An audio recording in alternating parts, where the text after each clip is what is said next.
냉전 질서의 기원 또는 형성에서 한 주를 했었습니다. 그날 그 냉전의 역사 같은 것을 설명하면서 대체로 냉전이 1945년에서 1991년 전후까지 진행된 것으로 소개를 드렸습니다. 그 약 반세기 가까운 기간 동안에 진행되었던 냉전 기간 중에 그 중간쯤에서 우리가 한 번의 꺾임을 보게 됩니다. 그 냉전 질서의 그 시기가 대체로 1970년 전후에서부터 약 10년간의 기간을 우리가 들여다보게 겪게 됩니다. 따라서 그런 냉전이 어떻게 우리한테 찾아왔는가, 그것의 구체적인 그 표현으로서는 우리가 한국전쟁을 겪었다고 한다면, 냉전 질서의 변곡점, 변환 또는 탈냉전으로 가는 중간 징검다리, 거점의 시기 1970년을 오늘 좀 들여다보겠습니다. 그 1970년대에 우리가 겪는 냉전 질서의 모습이 우리 삶과 어떤 연관을 가지게 되는가 하는 얘기를 한 2시간 해보려고 합니다. 이 1970년대의 변화가 다가오는 모습을 우리가 흔히 대땅뜨 시기라고 부릅니다. 약 10년간의 대땅뜨 시기라고 부릅니다. 왜 그런지 모르겠습니다만은 45년 이후 약 50년의 콜드워도 어원적으로는 불란서 말이 먼저 있었다는 그 얘기가 있다는 소개를 했습니다. 근데 대땅뜨도 아시다시피 그 불어에서부터 영어로 들어온 그 표현입니다. 그래서 이 우리말로 바꾸자면 긴장 완화 또는 활을 그 팽팽하게 잡아다녔던 것이 그 풀리는 모습을 대땅뜨라고 흔히 불렀던 용어인데, 정확하게는 누가 1970년대를 대땅뜨라고 부르기 시작했는지도 명확치 않습니다. 왜 그러냐면 오늘 많이 얘기하는 키신저 본인도 어느 기자와의 인터뷰에서 대땅뜨란 말을 누가 쓰기 시작했냐고 물어보니까 자기가 그 대땅뜨 역사의 주인공의 한 사람이긴 한데 대땅뜨라고 부르는 시기가 시작될 때까지 자기 사전에 대땅뜨란 단어가 없었다, 머릿속에. 따라서 그 누구도 정확히 그 의도적으로 시작하지 않은 단어가 1970년대 약 10년의 기간을 그 묘사를 하게 됩니다. 바꿔서 얘기하면 우리가 냉전이 국가나 또는 정치 단위체들이 이해갈등이라고 하는 이해갈등을 폭력을 동원해서 그 해결하는 것을 전쟁이라고 한다면, 전면적인 본격적인 폭력 사용이 되지 않는 직전에 차가운 전쟁이라는 모습으로 불렸다고 한다면, 대땅뜨는 그렇게 긴장된 순간이 어느 정도는 완화된 시기가 그 1970년대 10년을 찾아왔다고 하는 의미로 받아들이시면 되겠습니다. 근데 그러면 1945년에 시작된 평화가 오는 줄 알았더니 냉전이 찾아온 질서가 왜 약 그 사반세기가 지난 1970년, 특정 1970년대를 맞이하면서 한 번은 긴장을 완화하려고 하는 몸부림을 치게 되는가? 이 과정을 겪으면서 역사 속에서 긴장이 완화된 관계도 있습니다. 오늘 우리가 다루게 되는 미중 관계 같은 것은 1970년대를 대땅뜨의 물결을 타고 결국은 미중이 궁극적으로는 그 정치적인 관계를 개선하는 형태로 진행되는 모습을 보게 됩니다.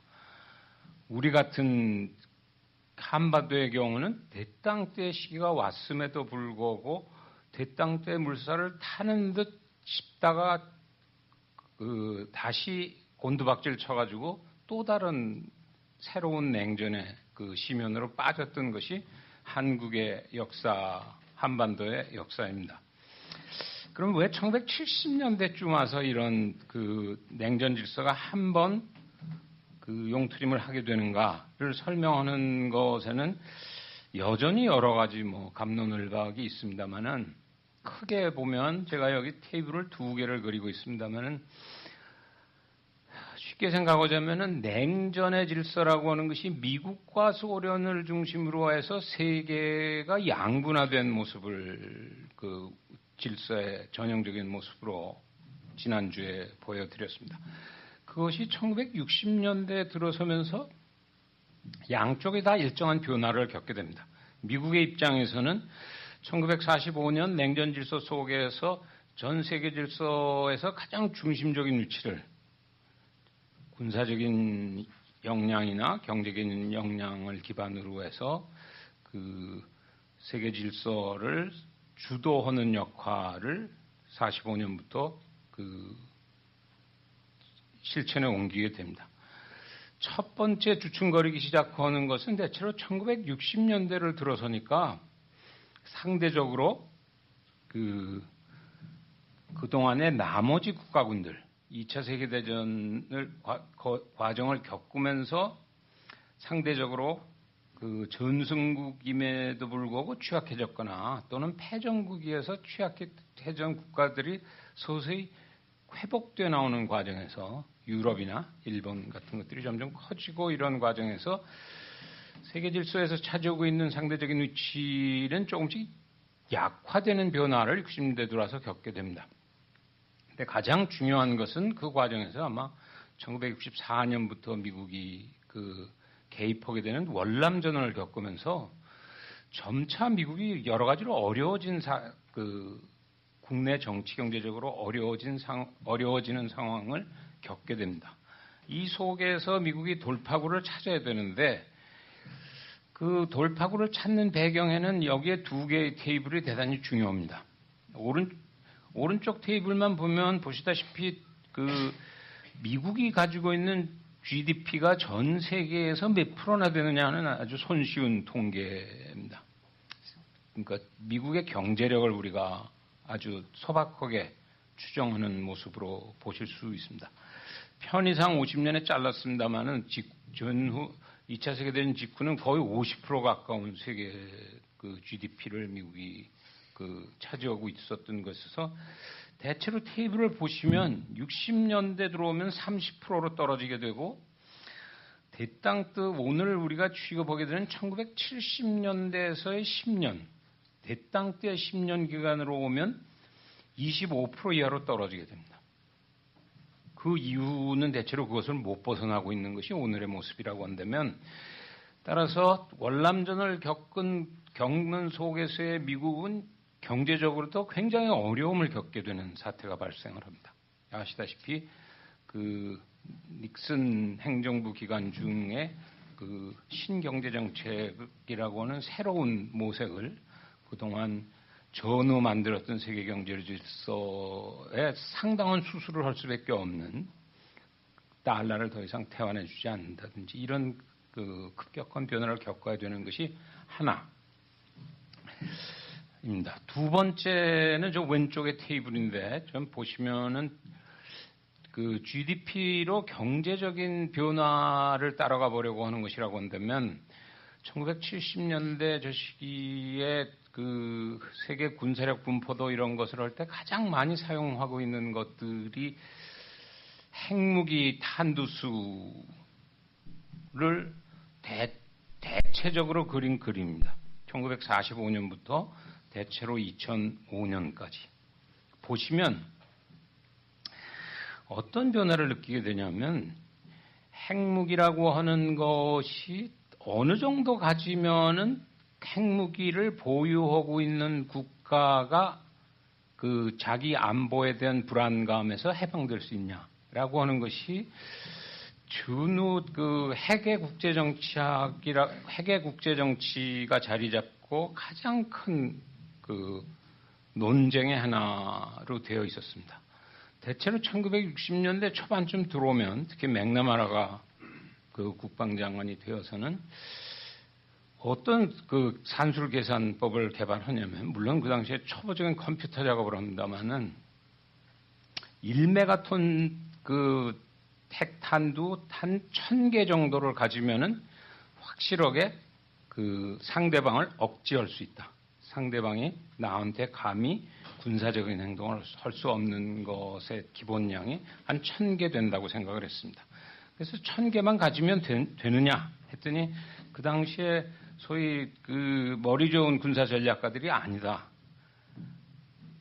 확실한 그 억지력을 가지려면 상대방이 나를 선제 공격해서 대체로 부서지는 것들이 2분의 1이고 그 남은 2분의 1로 상대방을 공격하는 경우에 상대방이 가지고 있는 방어망을 뚫으려면 다시 2분의 1이 깨지기 때문에 한 4천 내지 5천 정도가 있어야 된다는 그 당시의 계산들을 하기 시작합니다. 따라서 저 테이블을 보시면 미국이 한 4, 5천을 넘기 시작하는 것은 1950년대 중반 정도가 됩니다.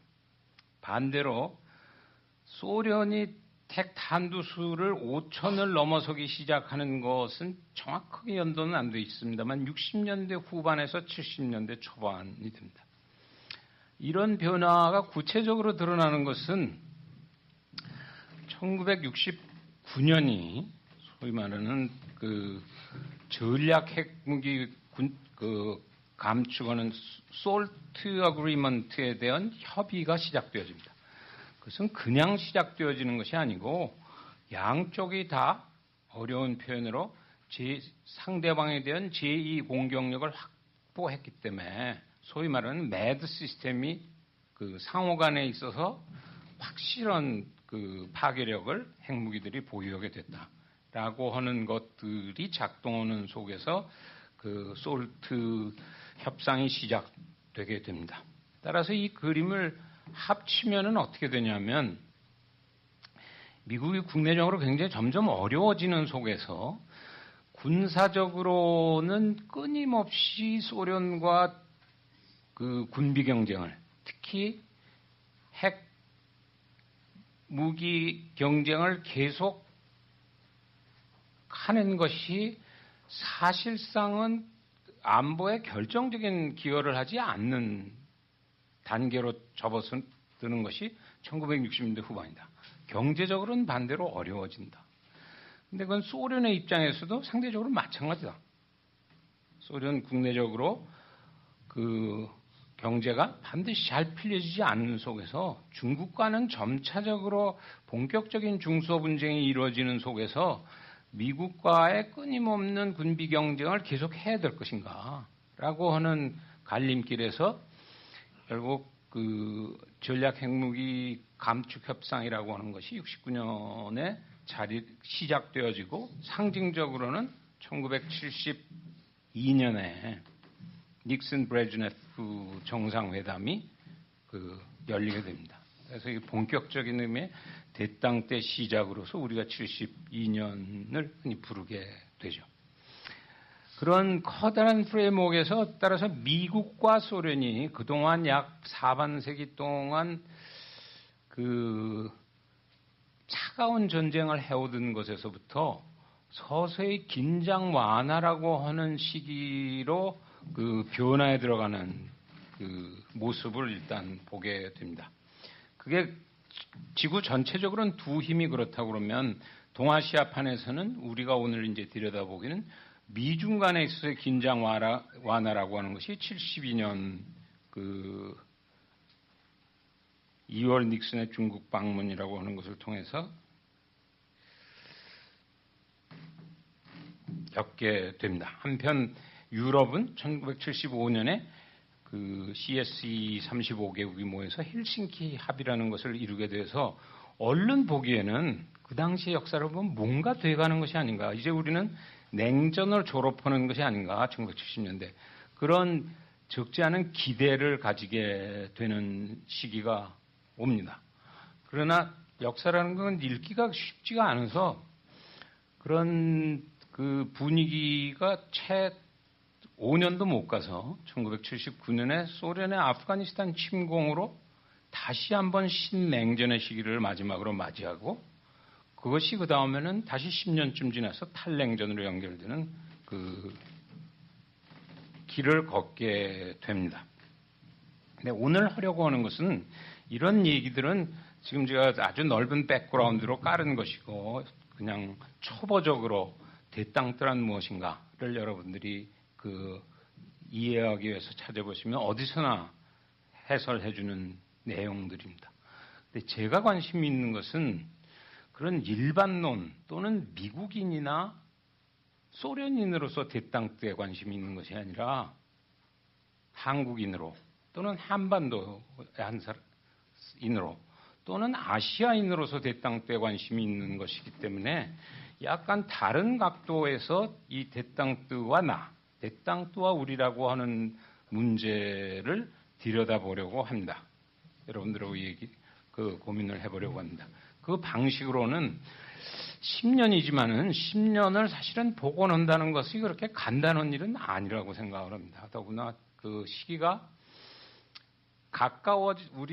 이제 우리가 살던 그 범주 안에 들어오니까 상대적으로 되돌아보기가 쉽지 않냐라고 하는 장점도 있지만은 현재주의의 면에서는 또 다른 면에서는 차라리 과거의 사료를 통해서 옛날을 복원하는 것보다도 훨씬 어려운 면도 있습니다.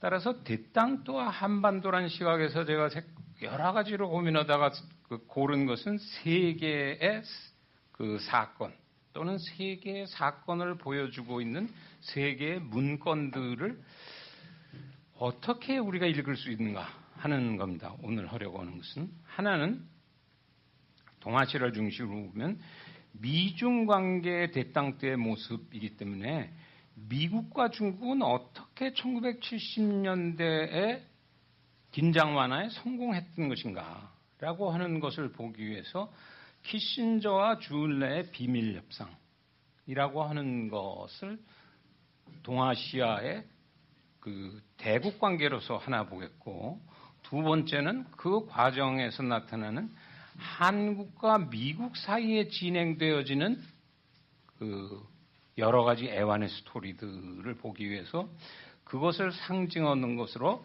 박정희와 애근유의 회견을 재구성하려고 합니다. 마지막은 대국 관계, 소국과 대국 관계, 그 다음은 소국과 소국 관계로서 남북한 이우락과 김일성의 만남, 회견이라고 하는 세 개의 역사적인 만남이 1970년대 앞서거니 뒤서거니 벌어지게 됩니다. 키신저 주을레가 71년, 박정희 애근유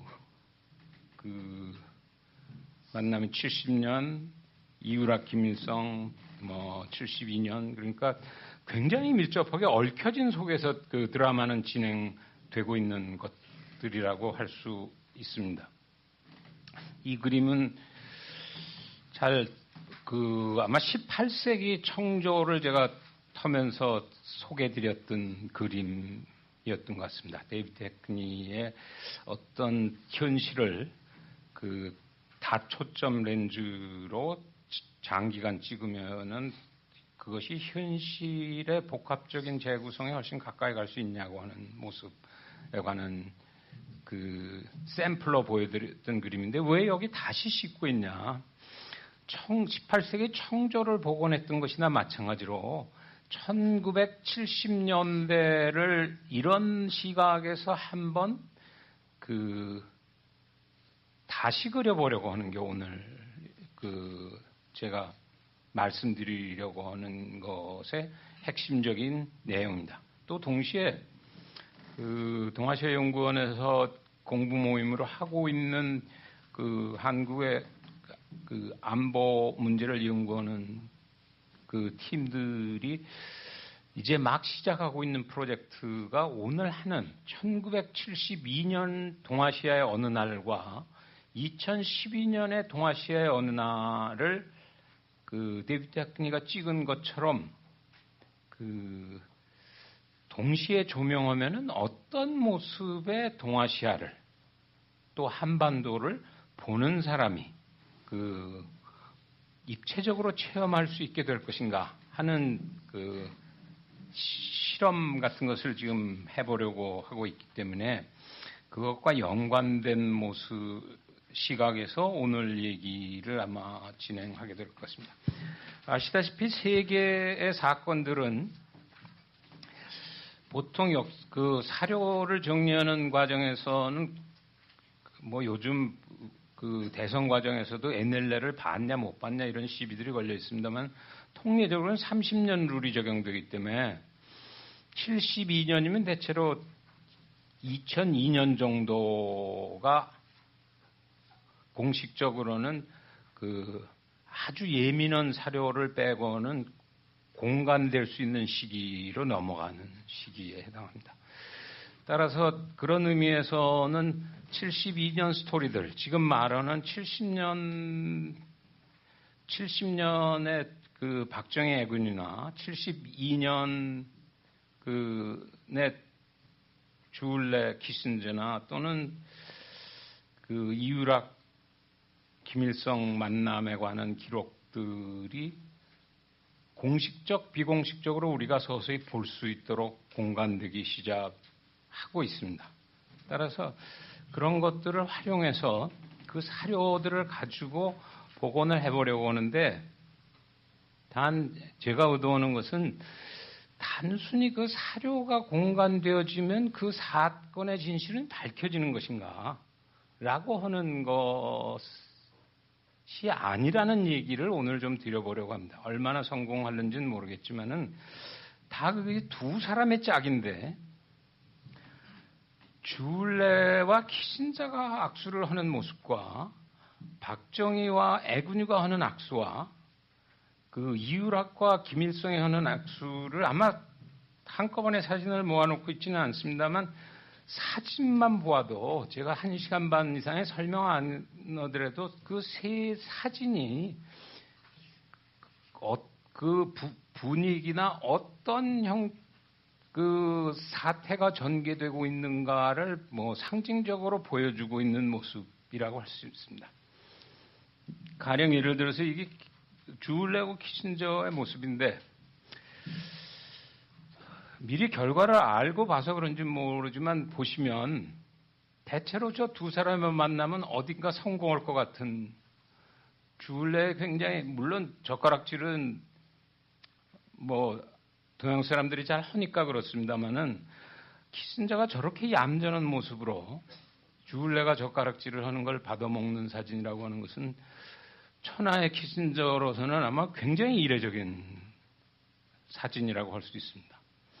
따라서 그것이 아마 첫 번째 미중이 만나는 모습, 그것이 대땅뜨가 될 때 만났으니까 그 성공했겠지 그렇게 생각할 수도 있습니다만은 세 사례를 다 보시면 아시다시피 우리는 대땅 때 실패합니다.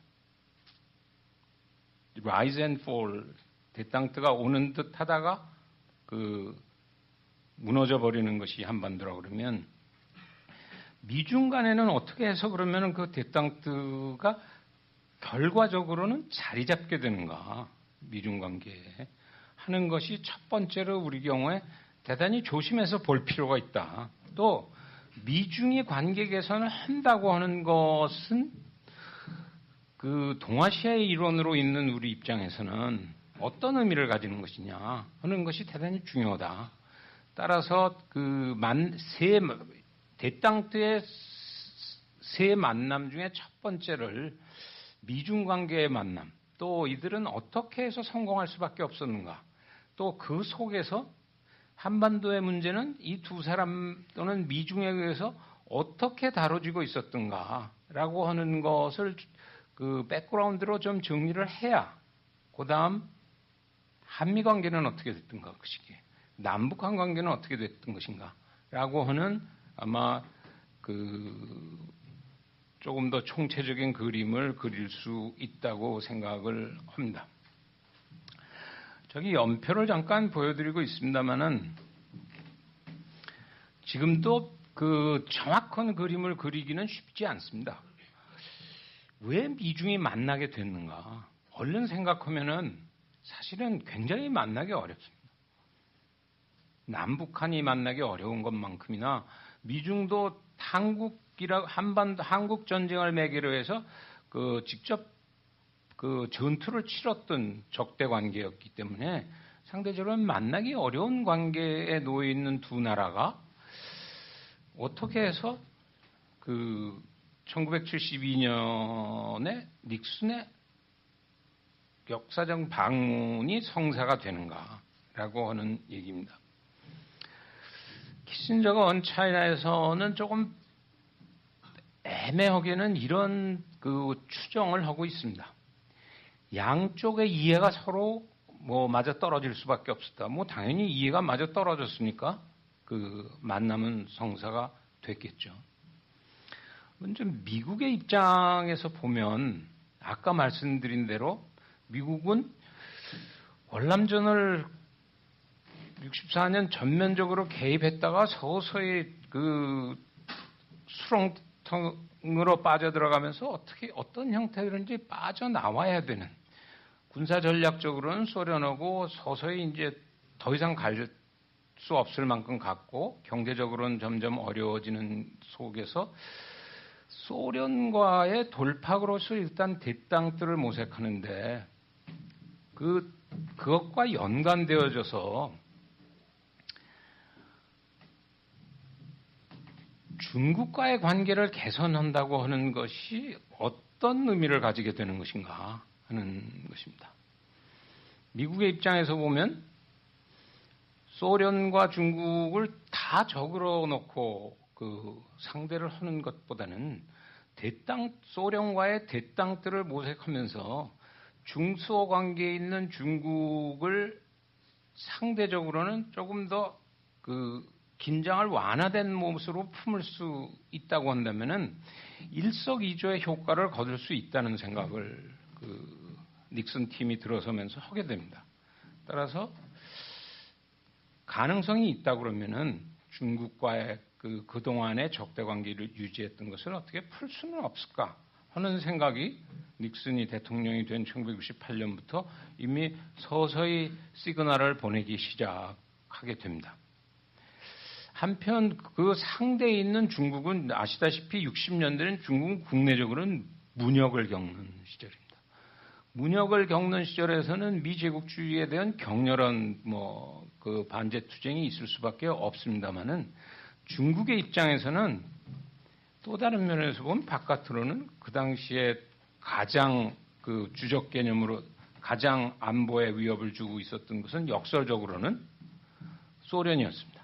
중소 분쟁이라고 하는 것이 점점 심화 또는 악화되는 속에서 미국은 상대적으로 월남전을 겪으면서 서서히 약해지는 초강대국으로 생각하는 입장에서는 소련과의 관계를 조정하기 위해서는 미국을 끌어들이는 것이 차라리 낫지 않는가 하는 것이 키신저 것을 일종의 EJ 같은 생각이 마음에 있었을 것이다 라고 하는 표현을 쓰고 있습니다만은, 따라서 중국의 그런 중소 분쟁의 갈등 속에서 문역을 치러가는 과정 속에서 미국 다루기, 또 상대적으로 초강대국으로서 월남전에 빠져서 굉장히 힘들면서 경제나 전략적인 차원에 있어서 새 돌파구를 찾으려고 하는 미국이 결국은 이해가 어느 정도 맞아떨어질 그 만남의 그 가교가 이루어질 찬스가 있었다.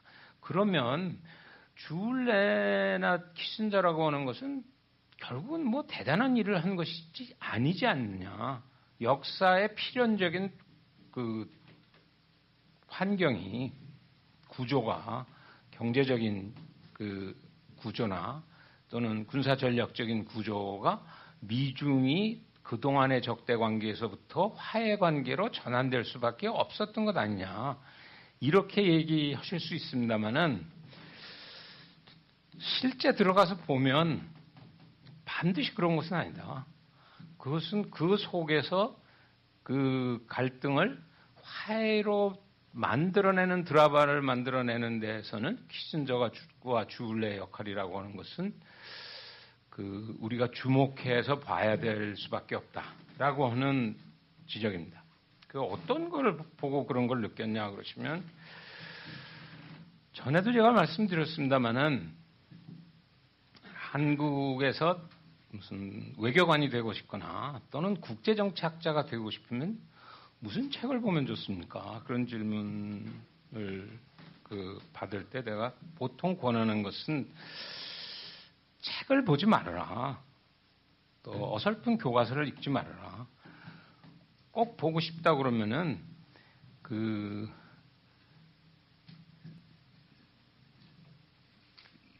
세 편의 역사적인 사료를 볼 필요가 있다.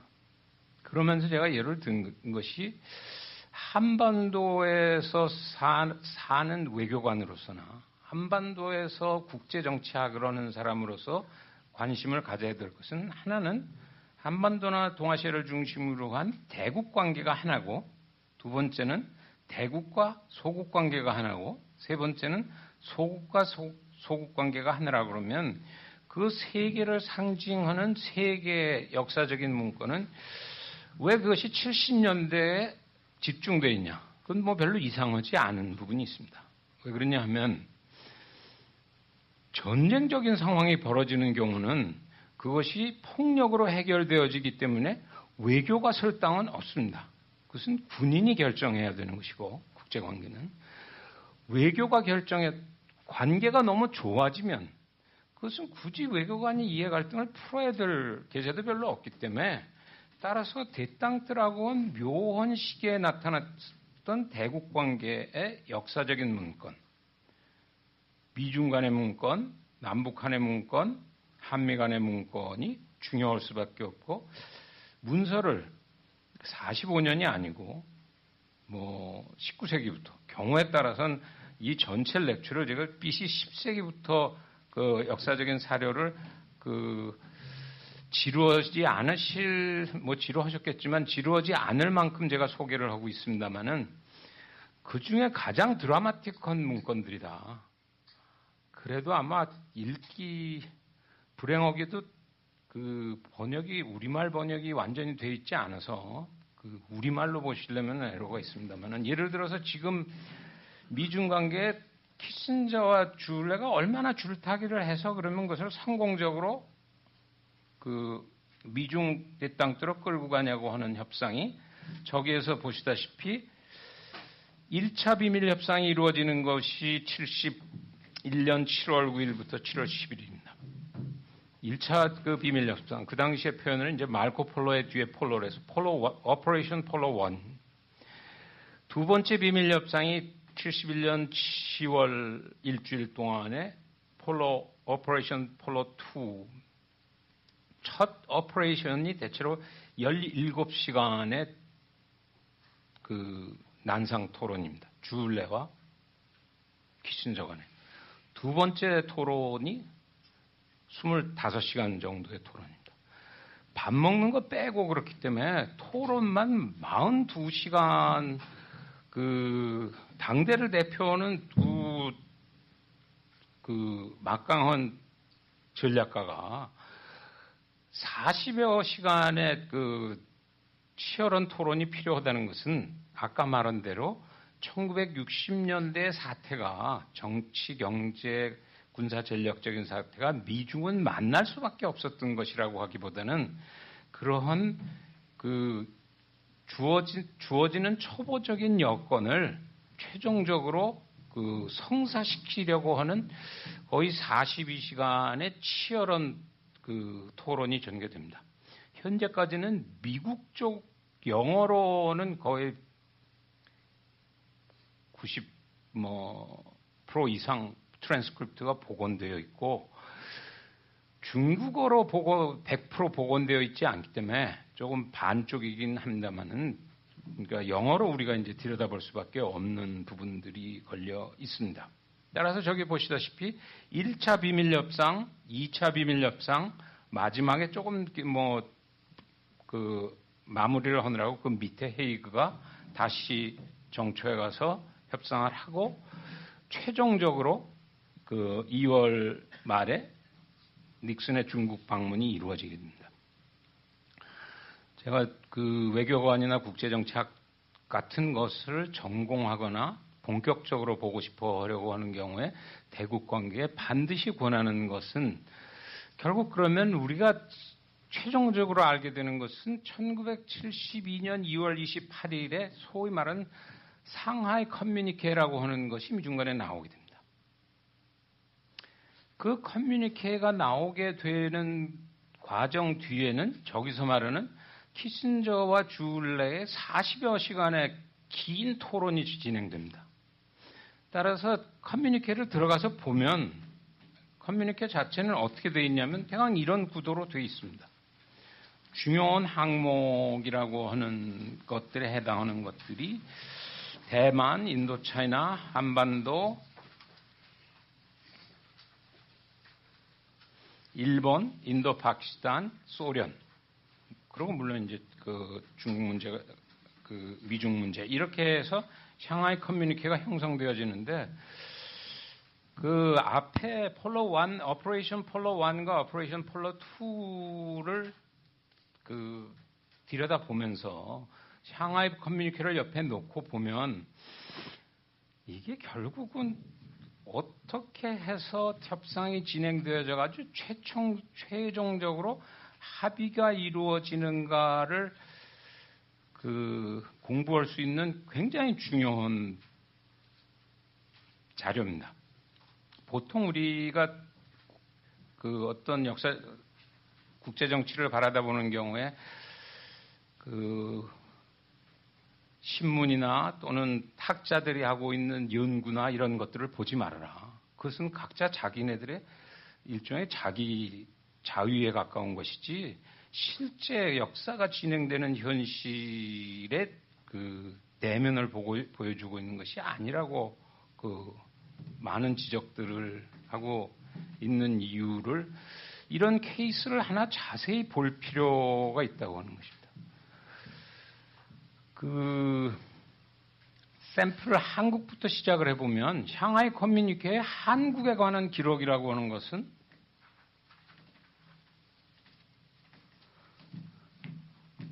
영어로 3줄이고 중국말로 2줄입니다.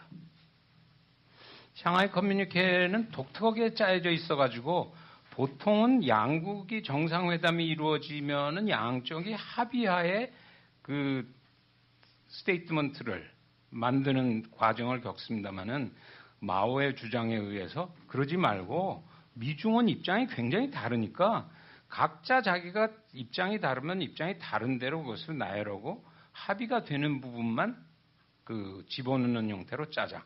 이렇게 돼서 전체 구도를 보면 앞에 논의 그 국제 정세를 논하고 그 속에서 미중이 대땅으로 가는 라프로시망으로 가는데 핵심적으로 합의 본 것들을 정리하는 형태로 진행을 하고 있습니다. 근데 우리가 하려고 하는 얘기는 이제 마지막으로 한반도 문제가 관계가 있으니까 한반도는 그럼 이 사람들이 어떻게 다뤘을까? 그게 개인적으로는 42시간의 그 치열한 그 논쟁을 들여다보면서 당연히 관심이 있을 수밖에 없지 않겠어요? 근데 커뮤니케이션만 보면 2-3줄인데 그러면 뭐 지나가는 말로 잠깐 한 것인가? 근데 실제 그 42시간의 토론을 보면 그렇지가 않습니다. 굉장히 긴 시간의 토론을 한반도 문제를 가지고 토론을 하게 됩니다. 뒤에 이제 남북한 이런 거하고 연관돼서 말씀을 드리면 첫 번째 협상, 대체로 이 폴로 1과 폴로 2의 차이는 폴로 2가 집중적으로 했던 것은 커뮤니케를 작성하기 위한 토론이 폴로 2가 집중적으로 보냈던 25시간이고 폴로 1 17시간이라고 하는 것은 이제 그 방문이 이루어지기 위한 기본적인 시각 조정이 이루어졌던 기간이라고 할 수 있습니다. 따라서 아까 말한 되게 한 5꼭지가 중요하다. 우리가 얼른 생각해도 1. 대만 문제가 중국에서는 굉장히 중요하다. 미국은 그 당시에 베트남 전쟁에서 벗어나야 되는 상황이기 때문에 인도 차이나 문제를 미국은 중요하게 거는 거예요. 키신저는 그렇게까지 중요하게 생각 안 했는데 오히려 일본 문제를 걸어놓고 싶어 하는데 주울레는 한반도 문제를 3번째로 중요하게 비중을 둡니다. 한반도를 비롯한 동아시아.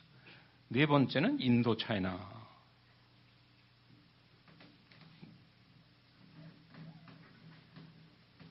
그리고 이제 마지막에는 그 소련이 걸려 있습니다만은 따라서 첫 번째 폴로 1의 그 키신저 주울레가 먼저 키신저에게 이런 질문을 합니다.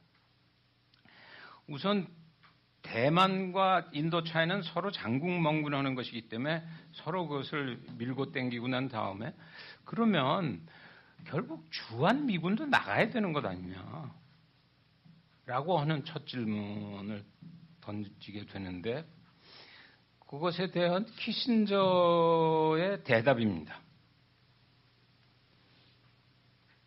6만 명 정도가 70대 초반에 있었던 병력이었기 때문에 이 협상이 폴로 1이 벌어지는 때 벌써 이미 2만이 나가는 과정이 있었기 때문에 한 4만 정도가 남게 된다.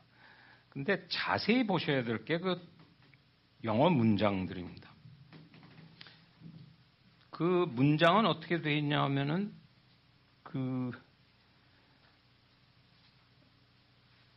As political relations in the Far East improve 그렇게 되어 있습니다.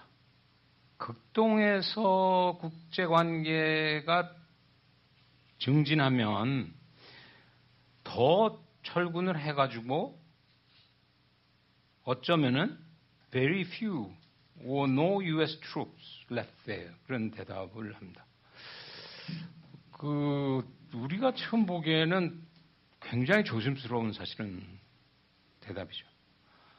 그 뒤에 우리가 에그뉴와의 대담으로 가보면 알지만 우리는 그 목숨을 건 얘기가 진행되는데 키신저 입에서는 거의 한 센텐스로서 사태가 개선되어지면 철수가 진행되어지고 경우에 따라서는 거의 다 나갈 거다.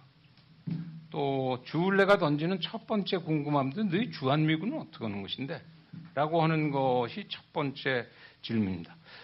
따라서 만약 역사를 복원해 보면 이미 이 71년 그 7월 1차 협상이니까요. 이 시기면 키신저 머릿속에는 주한미군 문제를 어떻게 다루려고 하는 것인지의 그림은 굉장히 구체적으로 그려져 있는 모습이죠. 나중에 우리가 에그뉴 관계를 보면 알지만은 그럼에도 불구하고 우리는 그 시대에 함몰되어 있을 때는 그것을 정확히 읽어내질 못합니다. 이게 정말 2만만 나가고 고만 나가는 것인지 아니면 거의 다 나가려고 그러는 것인지 그거에 대한 그 리딩을 제대로 하지 못하는 그 사태에 빠지게 됩니다. 2차 협상에 가면은 조금 더 재미있는 일이 벌어집니다. 이게 왜 이렇게 됐는지는 모르지만은 그 2차 협상이 굉장히 길게 거의 일주일 가까이 진행되는데 한국에 대해서 상당히 긴 시간의 토론이 벌어지게 되는데 그 중요한 이유는 주울레가 자기 얘기를 하는 것이 아니라 71년 4월 허담이 발표한 한반도 평화통일 8개 항목이라고 하는 것을 키신저에게 전달을 합니다. 키신저가 뭐 영어로 되어 있는 트랜스크립트를 봐도 굉장히 그 흥분해서 뭐냐 당신은 그 대중국의 그 총리로서 이게 왜 북한 문건을 당신이 전달을 하는 거냐. 그럴 수밖에 없는 게 평화통일 그 8개항의 첫 번째는 미 제국주의 군대가 한반도에서 철수해야만 그 통일은 가능하다고 하는 것에서부터 시작되는 8개 항목에 관한 것들이죠. 따라서 주울레가 그것을 뭐 이제 열심히 그게 아니고 북한은 좀처럼 자기 입장을 표명할 기회가 없기 때문에 자기가 그것을 대신 그 테이블에 올려놓는 것이다라고 하는 것에 대해서 키신저가 굉장히 그 역겨워하면서 기분 좋지 않은 입장에서 대답하고 있는 뭐 굉장히 직설적인 답변을 하죠. 만약 그 미중 간에서 한반도의 안정이나 평화를 모색하는 것이라 그러면은 지금 현재 단계로도 미중은 내가 보기에는 당신이나 나나 거의 비슷한 의견을 가질 수밖에 없다.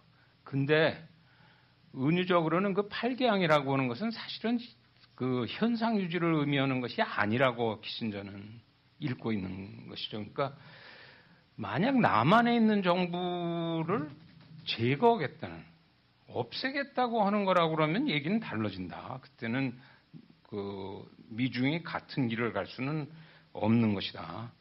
라고 해가지고 결국 이 얘기는 나중에 마지막 그 커뮤니케에 한 센텐스 들어간 것은 굉장히 평범한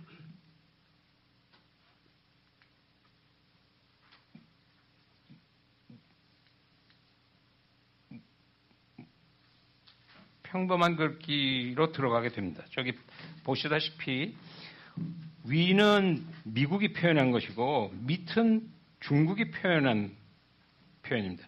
밑에 표현을 보시면 조금 전에 지적한 대로 71년 4월 12일 제출한 그 북한의 평화통일 8개 방안이라고 하는 것을 강조하고 있고, 반대로 미국은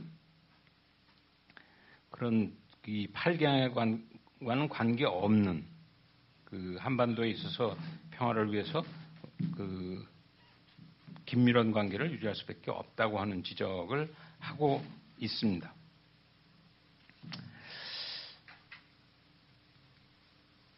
이렇게 해서 그 한 가지 재미있는 것은 마지막 소련입니다. 아까 말씀드린 대로 중국이 그 당시에 안보적인 차원에서 60년대 후반으로 가면 오히려 미국을 걱정하기보다 서서히 소련을 걱정하기 시작하고, 소련을 견제하기 위해서는 미국을 일정하게는 끌어들이는 부분이 필요하다는 전략적인 판단을 하는 부분이 있다고 한다면, 또 반대로 미국은 소련 다루는 데 있어서 중소 관계를 활용하려고 하는 시각이 있었다고 한다면, 그것에 대한 표현으로 영어로는 어떻게 되어 있냐면, 거기 제가 줄을 쳐놨는데 컬루드란 단어가 있습니다. 한자로는 그것을 구결이라고 하는 표현으로 되어 있는데, 따라서 소련과의 관계를, 미중 간의 관계를 긴장 완화해 나가면 소련의 입장에서는 어떻게 되는 것인가? 그것이 소련을 상대로 해서 미중이 서로 손을 잡고 소련을 한쪽으로 몰지 않는 한도 내에서 미중 간의 대땅들을 할 수밖에 없고, 그 면에서는 이해가 합치되는 모습이겠죠. 결론적으로 말씀드리면 두 가지인데, 하나는 60년대 말 70년대 초에 세계적인 변화가 미국과 중국으로 하여금 서서히 선택지를 긴장 완화로 끌고 가려고 하는 가능성을 주어진 속에서 그 싹을 키신저와 주울레가 굉장히 조심스럽게 대만 문제, 인도차이나, 한반도, 일본, 또 인도 파키스탄, 소련, 이런 것들을 서로 상대방이 받아들일 수 있는 한계 안에서 드리블을 해서 결과적으로는 이것을 최종적으로 상하이 커뮤니케로 엮어내는 드라마를 보게 됩니다. 그래서 제가 42시간의 긴장, 42시간의 드라마를 커뮤니케와 함께 읽어보기를 권하는 것은, 어떻게 해서 대땅뜨가 동아시아에서 성공되어지는 것인가 하는 그림을 보여주는 굉장히 좋은 사례라고 할 수 있습니다. 마지막 남한과 북한의 실패의 전형적인 모습, 미중이 성공하는 속에서 남북한은 왜 실패하는가라고 하는 중간 징검다리로 박정희와 애군이의 회견, 아까 이 시기가 다 공개가 됐다고 말씀을 드렸습니다만은, 사실은 박정희와 애군이 회견의 회견 내용은 전문이 공개되어 있지는 않습니다. 아까 말씀드린 대로 미국 외교문서가 76년까지 공간이 됐습니다만, 그 안에도 실제 내용은 트랜스크립트 자체는 빠져 있습니다. 근데 개인적으로 말씀을 드리면, 한국 외교 정책이라고 하는 것을 80년대 초중반에 그 관악에서 가리키고 있었던 시절인데 처음에는 어떻게 가리켰냐면 한국의 외교 정책이라고 하는 것은 사실은 그렇게 별로 독자적으로 외교 정책이라고 부를 것이 별로 없는 것 같다. 기본적으로 미국이 결정한 전체적인 흐름을 대세를 따라갈 수밖에 없는 그것이 힘의 역량의 한계 내에서 어쩔 수 없는 부분이 있다. 그런 그 톤을 강하게 강의를 했었던 것을 기억을 합니다. 그러는 과정에서 그 우연찮게 그 외교 문서들을 정리를 해야 될 계제가 그 생겼었고 그 외교 문서들을 보는 과정에서 생자료를 보는 과정에서 눈에 굉장히 들어왔던 것은 지금 저기 말하는 박정희와 애근유의 면담이었습니다. 시기로 보면 70년 8월 25일 날 아침 10시부터 시작되어져서 처음에는 2시간하고 밥 먹을 줄 알고 시작한 그런데 결과적으로는 박 대통령이 밥 먹기를 거부하고 점심이 생략되어지고 나중에 애근유가 돌아와서 자기가 평생에 그 정상 간의 회의를 하면서 밥을 굶겨가면서 2시간 회의하자고 한 게 결국 그날 6시간, 그 다음날 또 한 1시간 반, 굉장히 긴 마라톤 회의를 하게 됩니다. 결과적으로는 완전히 굶을 수는 없어요. 이제 샌드위치로 떼어가면서 그 6시간의 장장 토론이 벌어지게 됩니다. 그 6시간의 그 장장 토론하는 내용을 읽으면서 이게 한국에 외교가 없다고 얘기하는 것은 그 당사자들을 너무 무시하는 것 아닌가. 그 주어져 있는 한계 내에서 대단히 제한된 역량 그 운신의 폭 속에서 최대한의 그 이익을 얻어내기 위한 몸부림이라고 하는 것은 끊임없이 있어 왔던 것으로 우리가 평가해 줘야 될 부분이 있다라고 하는 것의 전형적인 모습입니다. 따라서 이 8월 25일 저 스토리를 조금 복원해 보겠습니다. 그럼 왜 그런 일이 일어났을까? 또 그것은 아까 말한 대로 역사의 흐름 속에서 두 사람의 그 인형놀이였던가 아니면 그 두 사람에 의해서 역사는 얼마만큼 바뀌었던 것인가라고 하는 것을 보여주려고 하는 것이고 이것도 뭐 사진이 또 하나 상징적으로 말해주는 부분이 있습니다. 물론 사진이 많지도 않아요. 그 굉장히 분위기가 화기애애하지 않은 분위기로 회담은 진행되어졌지만은 보시다시피 그 박 대통령의 모습은 뭐 얼굴 표정이나 그 몸의 긴장도로 봐서 대단히 심기가 불편하다고 하는 모습은 우리가 쉽게 볼 수가 있고 엉성한 조그만 사진입니다만 애근이는 굉장히 어색한 얼굴을 하고 각도도 서로 굉장히 어색하게 마주 그 악수 아닌 악수를 하는 모습을 보게 됩니다.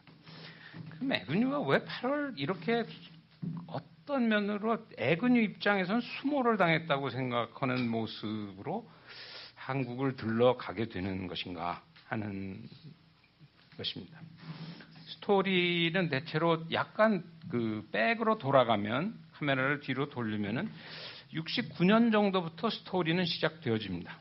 그 앞에 우리가 미중간의 드라마도 대체로 69년 정도가 중요하다는 말씀을 드렸습니다만은 69년 7월 되면 닉슨이 대통령이 당선돼 가지고 소위 말하는 구암 덕트린 또는 이제 뭐 닉슨 덕트린이라고 하는 것을 69년 7월 25일 날 발표를 하게 됩니다. 뭐 그 미국이 일단 냉전 질서에서 전 세계 동맹국과 그 우방들에게 약속한 것은 틀림없이 지킨다. 그러나 단 월남전을 치르는 과정을 겪으면서 결국 우리가 모든 것을 책임질 수는 없다. 각자 우방이나 동맹들이 자기의 안보나 평화를 위해서의 그 자기 노력이 불가피하다라고 하는 게 쉽게 말하면 이제 구암 독트린의 첫 모습이었죠.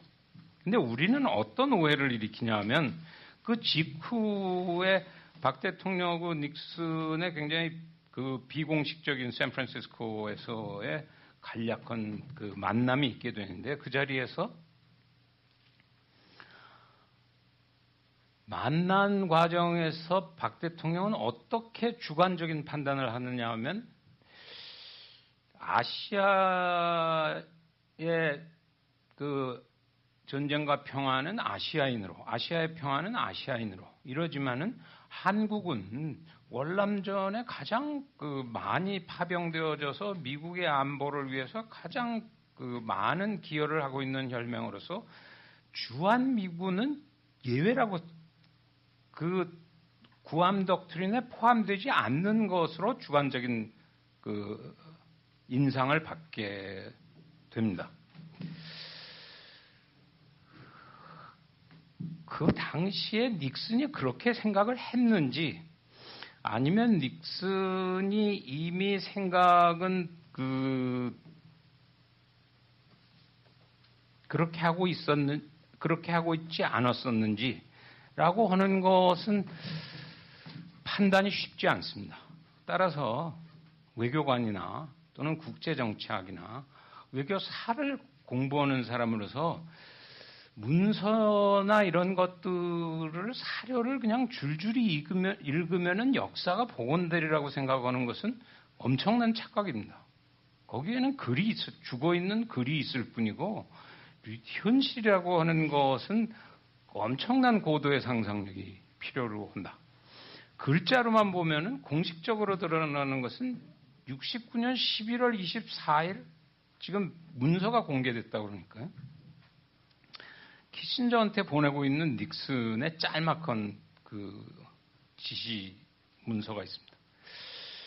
주한미군 철수를 좀 그 감축을 좀 검토해 보는 게 어떠냐라고 하는 당시에 내셔널 시큐리티 어드바이저는 키신저한테 그 뭐 대통령 지시니까 그때부터 뒤집혀 가지고 그 총체적인 작업이 진행됩니다만은 따라서 그러면 69년 11월이면 지금 69년 8월에 샌프란시스코에서 만났을 때 박 대통령은 닉슨이 오히려 나한테 감사해 하는 것 같던데 주한미군은 예외라고 생각하는 것 같던데 이렇게 생각하던 것에서 사태는 왜 이렇게 진전되어지는 것이냐. 따라서 11월 24일 그 지시에 의해서 미 국내 행정부처들은 굉장히 그 복잡하게 움직이기 시작하고 NSC에서 한반도 주한미군 감축을 가지고 3월 초에 최종적인 합의가 이루어지게 되고 그것에 따른 각서가 3월 20일쯤은 완성되어집니다. 그게 우리한테 통보되는 것은 3월 27일입니다. 뭐 이런 공식은 다 떠 있기 때문에 보면 포터 대사가 들어가서 이것도 굉장히 재밌는 게 우리 쪽 문건이 있고 미국 외교문서가 있는데 미국 외교문서는 상당히 느긋하게 가서 그 전달했더니 박 대통령이 뭐 굉장히 흥분하더라 이 정도인 것이고 반대로 우리 쪽은 노발대발한 거로 되어 있습니다. 이게 무슨 짓이냐. 지난 그 여름에 만났을 때만 해도 감사하다고 얘기하던 사람이 느닷없이 이렇게 이런 일방적인 통고를 한다는 것이 말이 되냐. 따라서 그에 따라서 굉장히 긴 편지를 박 대통령이 2번에 걸쳐서 보냅니다. 또 2번에 걸쳐서 짤막한 답장을 받게 됩니다. 어디까지 가냐 하면 가령 거기 샘플로 제가 들고 있는 것은 그 8월 3일 날 그 포터 대사하고 마킬레스 사령관이 들어온 것은 주한미군 철수를 통보하는 것이 아니라 철수하는 것에 따라서 일정하게 근대화 계획 같은 것을 한다고 하면 그것에 대한 구체적인 그 미국적 시각의 그 플랜을 설명하러 들어온 굉장히 긴 토론이 벌어집니다. 근데 그러니까 복원이 굉장히 중요하다. 제가 이렇게 쭉 보면서 느끼면 거기 나오는 한 문장이 그 전체 회의의 분위기를 가장 잘 나타낸다고 생각을 해서 박 대통령이 이런 표현을 거기서 하고 있습니다. 일방적으로 철수하려면 해라. 그러나 이에 대해 우리는 협조하지 않을 것이다. 이 외교적인 표현은 아니죠. 근데 미국 외교문서 공간된 모습을 보면 앞에 서머리에 똑같이 이 센텐스를 코트하고 있습니다. 그러니까 포터나 마이클레스도 한두 시간 들어와서 싸우고 나서 머릿속에 남은 것은 박 대통령이 하고 있었던 이런 표현이 머릿속에 남은 것이죠. 결국 이런 그 과정이 진행되는 속에서 에그뉴가 오게 되는데 이 오는 것 자체도 서로 일정한 오해가 있습니다. 우리는 마지막 찬스다. 에그뉴가 오니까 전면전을 해서 에그뉴로부터 받아내자. 따라서 그 당시 비서실장이었던 김정남 씨 표현을 하면 거의 에그뉴 오기 1, 2주일 전부터 모든 것을 취소하고 박 대통령이 에그뉴를 어떻게 설득할 것인가 하는 것에 모든 시간을 투자하는, 한편으로는 맞는 것이지만 한편으로는 잘못 읽는 부분이 있습니다. 왜 그러냐면 에그뉴가 떠나기 전에 키신저가 닉슨한테 보내고 있는 건의문이나 닉슨이 에그뉴한테 하고 있는 문서들을 들여다보면 당신은 달래러 가라. 이미 다 결정은 났다. 가서 최대한 다독거리고 오는 정도의 역할을 하는 것으로 가니까 에그뉴는 비교적 그냥 그 가벼운 연기를 하면 되는 건 줄 알고 와서 그 등 두들기고 너무 섭섭해하지 말아라. 우리가 최대한 그 신경 쓰겠다고 하는 정도로 생각하고 있는데 이쪽은 아직 게임이 안 끝난 건 줄 알고 이미 파토난 그 남녀 관계에서 이쪽은 마지막으로 한번 대쉬해 보려고 그러고 저쪽은 이미 그 마음은 딴 데로 떠난 상대가 만나러 오는 그런 묘한 장소의 그 만남이 사실은 8월 24일 날 벌어지게 됩니다. 따라서 이게 예기치 않은 사태가 발생하고 프로토콜상으로는 굉장히 어긋나는 사태가 발생을 합니다. 에그뉴는 잠깐 와서 인사하고 가려고 하는 것을 끝까지 붙잡고 밥도 안 주고 그렇게 3차씩 회의를 하리라고 생각하고 온 것도 아닌데 정작 회담이 시작되어지니까 사태는 어떻게 진전됐냐. 처음 앞부분을 보면 그러니까 공간은 안 됐습니다만 옛날 제가 기억을 되살리면 굉장히 긴 싸움이에요. 그 메인이 6시간이지만 앞에 잠깐 인사, 뒤에 마지막 날 그 공동 커뮤니케 형태도 합의가 안 돼서 그냥 이제 간단한 떠나보내는 말이 이제 우리 쪽에 발표를 합니다만은 앞에 공식적인 얘기를 양쪽이 합니다.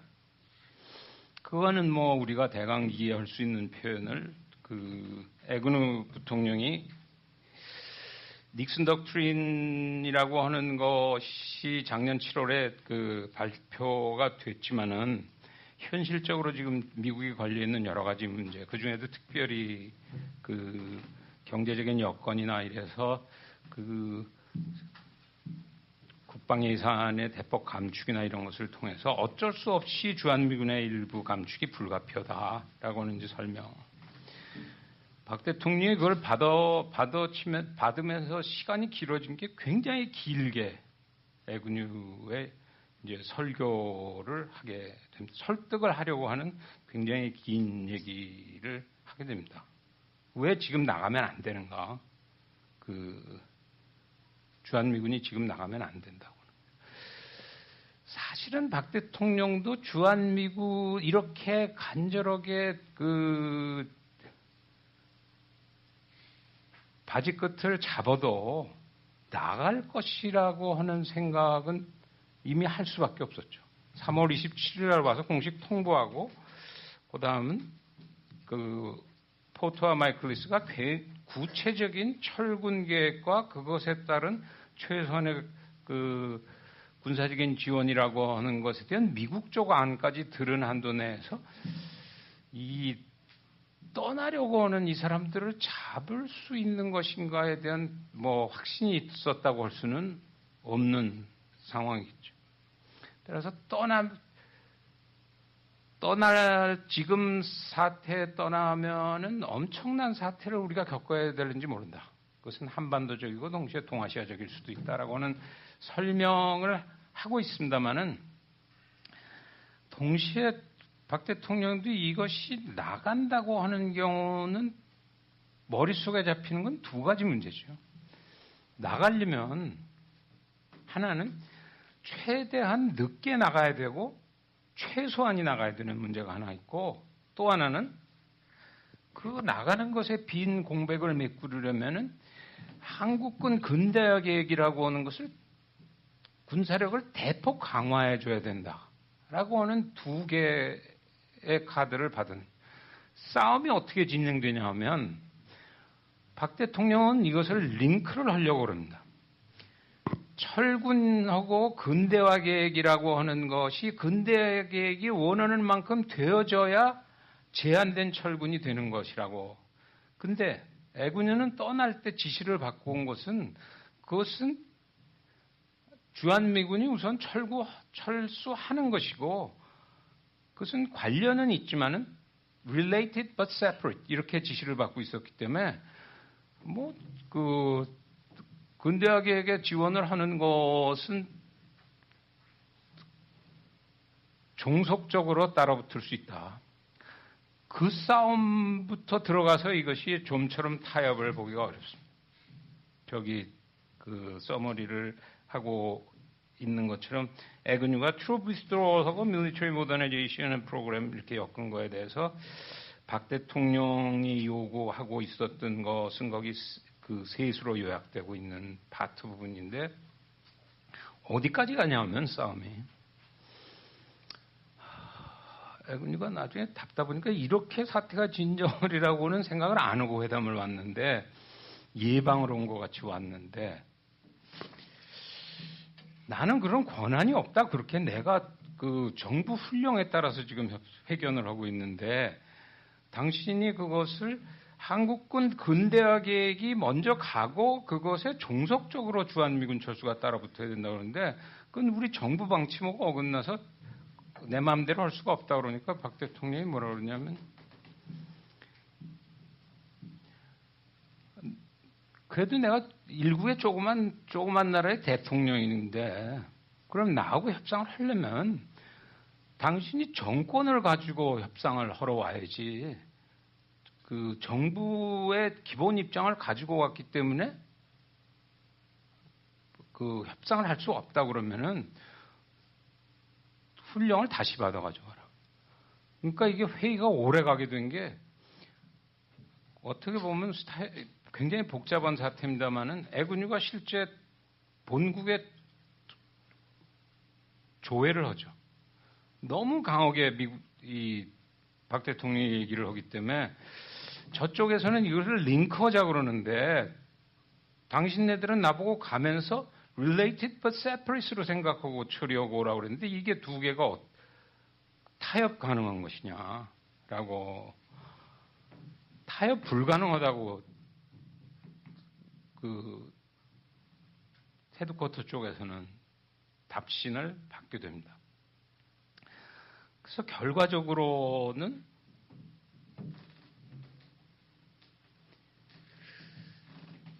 어떤 최종 문건이 나오냐면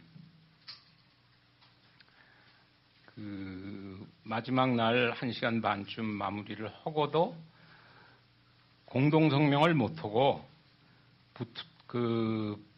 박 대통령과 애근유 부통령에 관한 발표문 이렇게 해서 그 앞에 짧은 문장이 며칠 와서 이런 게 있습니다만 한 서너 줄이 나오고 제가 가로치고 점점점 한 것은 사실은 밝힐 수가 없어서 그렇습니다. 왜 그러냐면 저 가로치고 점점점은 우리는 처음에 저기다가 문장을 써놓는데 애근유나 주한미 대사관이 우리는 그렇게 발표하면은 무효로 하겠다. 따로 발표하겠다. 그래가지고 그 괄호에 든 문장을 발표를 못하게 되는. 근데 저거를 읽어보면 그 한국군의 방위 능력을 증강하기 위한 장비 현대화에 관한 양국 정부 대표자 간의 회담은 더욱 촉진되어야 할 것이라는데 견해를 같이 했으며, 이것도 워낙 강하게 박 대통령이 얘기하니까 이게 위로 올라온 거죠. 미국 입장에서는 이게 위에 있는 게 아니고 주한미군 감축을 하되 그 한반도 안보나 이런 것에 대한 재확약 정도로 인사를 위해서 해군 사실로 온 것인데, 하도 강하게 얘기하니까 이제 문장이 그게 위로 올라온 것이고, 그 괄호에는 우리 정부는 뭐를 넣고 싶었냐면 그 뒤에 한국의 장내 안전보장 문제에 관한 협의와 주한미군 감축 문제에 관한 협의를 동시에 개시하도록 지시하기로 하였다. 그런데 가로에다 우리는 뭘 넣고 싶었냐면 양국의 주한미군 감축에 대한 그 입장을 그 훼손하지 않는 정도에서 이것을 진행한다는 말을 집어넣고 싶어 했고, 미국은 그건 도저히 안 된다라고 하는. 미국은 이 문장 중에 그 가장 주목하는 것은 동시에 개시예요. simultaneously 여기에 시작한다. 그게 뭐 그렇게 대단한 거냐. 박 대통령이 끝까지 안 된다고 그러는 것은 그 주한미군 감축 협상에 동의하지 말아라. 한국군 근대화 계획과 또 한반도 안전보장 문제에 대한 재확인에 대한 그 외교적인 보다 구체적인 언지를 그 먼저 받아낸 다음에 그 다음에 주한미군 문제는 얘기할 수 있다고 하는 것을 애군유는 최소한 것을 동시에 할 수 있다고 하는 것으로 그 확보를 했다고 그 임무를 하고 돌아간다고 생각했고, 박 대통령은 그렇게 그 노심초사 1, 2주일 밤잠 안 자고 고민해서 얻어낸 것은 그래도 저 사람들로 하여금 주한미군 철수를 하려면은 그 장비 현대화, 나중에 이것이 율곡개혁이라고 불려집니다만은 율곡개혁에 대해서 더 회담이 촉진돼야 할 것이며 라고 하는 것을 앞에 집어넣은, 그게 그렇게 중요하냐 외교에서. 근데 이제 그 당시 규모로는 굉장히 중요한 부분이 있는 것이, 한국군 근대화 계획을 박 대통령은 사실은 한 30억 달러 정도 받으려고 했습니다. 지금은 한국 경제가 커져서 뭐 30억 달러가 그렇게 큰 돈이냐 그렇게 생각하지만 그 당시로 치면은 사활이 걸린 돈으로 흘려 있죠. 양쪽의 문서를 다 읽어보면 그 없는 자의 서름이 있는데, 미국 팀들이 하고 있는 얘기는, 키신저가 내부에서 하는 얘기는 10억은 주고 5억은 걸어라. 마개닝으로. 5억을 얹어줘서 감사하게 생각하도록 처음부터 15억 준다 그러지 말고 10억 불로 그 지상군의 원조의 율곡 계획에 커미트를 하고 5억으로 해공군 증강하는 것에 덤으로 조삼모사 같은 부분도 있겠지만은 그렇게 하라고 하는 그 지시들이 서로 오고 가고 합니다. 한국은 한국대로 얼마인지는 모르지만 한 푼이라도 더 받아내려면 끝까지 그 협상을 몰고 갈 수밖에 없다고 하는. 이렇게 해가지고 이게 그 일단 회담이 끝납니다만은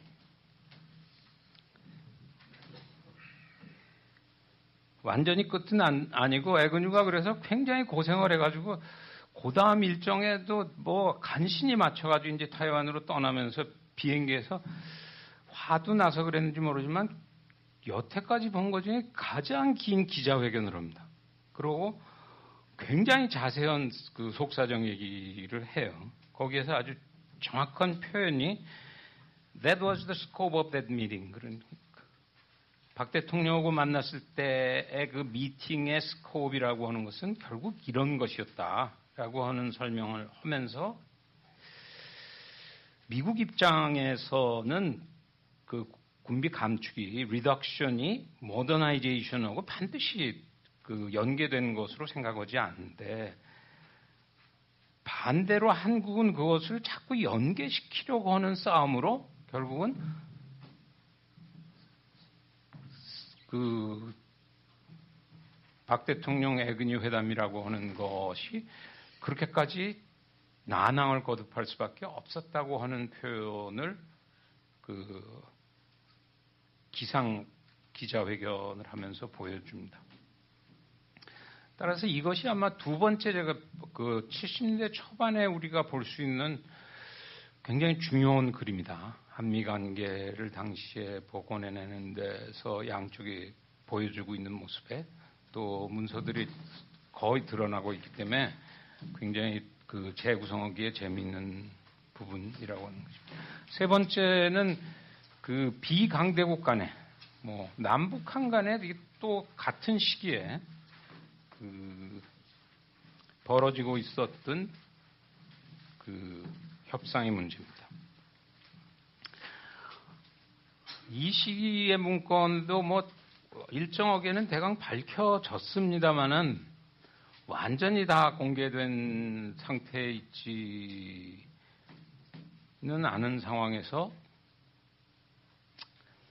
어떻게 해서 72년 그 7월 4일 날 그 7.4 공동성명이라고 하는 것을 남북한이 발표하게 되는가 하는 것은 우리가 곰곰이 생각해 봐야 될 문제입니다. 첫 주에 제가 설명을 하면서 잠깐 말씀드렸습니다만은 7.4 공동성명을 얘기할 때면 제가 이 얘기를 빠지지 않고 하는데 72년이 개인사적으로는 대학을 졸업하고 사병으로 군대에 있을 때 위수령이 났든가 뭐 그런 뭐 전후 시기였던 것 같습니다.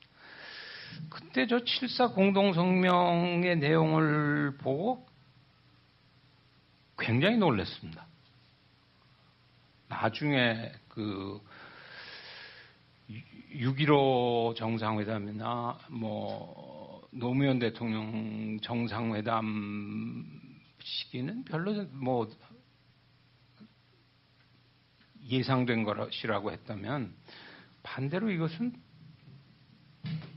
상당한 충격을 개인적으로 받았었고 또 정말 통일이 되는 것 아닌가라고 하는 그 한편으로는 궁금함, 한편으로는 의아함, 뭐 한편으로는 놀람, 뭐 굉장히 복잡한 소외를 느끼고 그 7.4 공동성명을 읽게 됐던 기억이 뭐 지금도 상당히 생생합니다. 근데 왜 그렇게까지 놀랬던 것인가 그 당시에 7.4 공동성명이 그 항목이 굉장히 많이 나열되어 있습니다만은 그 밑에 것은 상대적으로 덜 중요하고 그 한반도 3대 그 통일 방안이라고 하는 것이 결국 핵심입니다. 반외세 자주, 평화통일, 국민대단결. 그게 그 당시에 굉장히 그 충격적으로 받아들여졌던 것은 그 세 개의 단어를 물론 우리도 쓰기는 했습니다만은 박 대통령도 그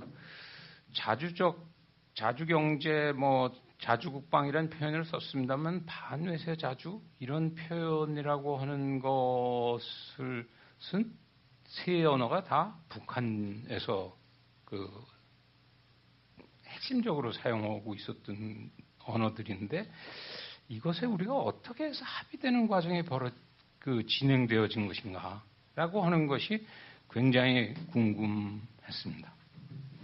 따라서 그 내용을 보려면 우리가 대체로 그 전후 과정을 보면 그 70년부터 사태가 그 시그널들이 오고 가고 아까 미중 간의 시그널이 시작되어져서 그것이 줄레 키신저에 의해서 잘 몰아져서 결국 대땅으로 갔던 것을 염두에 두면 그 속에서 미중이 한반도 문제를 비교적 시간은 많이 들이지만 가볍게 취급하고 있고, 솔직히 말씀드리면 키신저가 정말 깊이 있게 오래 생각하고 있었는가. 두 번째 아까 오늘하고 주한미군 철수 아까 얘기하는 그 71년 주한미군 NSC가 열리고 하는 경우에 키신저가 NSC 그 담당이었기 때문에 그런 문제로는 다루고 있었지만은 정말 한반도의 대땅트가 열리게 하려면 박정희와 그 김일성이 또는 한반도의 주울레와 키신저는 누가 만나야 그 아슬아슬한 순간을 사태를 몰아갈 수 있는 것인가. 그런 깊이 있는 고민이 있는 상황에서 사태는 진행되지 않아요. 근데 실질적으로 그 임무를 맡고 간 것은 5월 4일 날 이우락 중앙본부장이 그 북을 가서 첫 번째 심야의 만남이 있었고, 그다음 2차 회담 한 번 더 만나게 됩니다. 5월 2, 아마 날짜가 조금 잘못된 것 같은데 5월 하여튼 5월 그 3, 4일 어간에 두 번의 만남을 이루게 됩니다. 그 만남에 대한 전체 문헌은 봤어도 요즘 뭐 봤는데 얘기할 수는 없다 뭐 이런 게 유행이기는 합니다만은 그동안은 봤어도 얘기할 수가 없었는데 최근에 와서 그 1차 만남은 앞에서 소개해드린 우드로 윌슨의 북한 그 외교문건 프로젝트에서 영어로 전문을 번역을 해서 이제 뭐 봤다 그래도 그 법에 걸릴 상황은 아닌 게 된 것 같아요. 2차는 번역이 없습니다만은 그러나 1차만 봐도 굉장히 중요하죠. 영어로 번역한 것을 다시 되번역하기보다는 뭐 우리말을 그냥 실어보면 그걸 읽으면서 제가 궁금하게 생각했던 건 하나였다. 어떻게 해서 그 통일 3원칙에 합의할 수 있었던 것인가. 그것이 그 7.4 공동성명의 꽃이었다고 나는 생각을 했기 때문에 거기에만 초점을 맞춰서 유심히 들여다봤습니다. 1차, 2차 그 심야 회견록을 보면 예상대로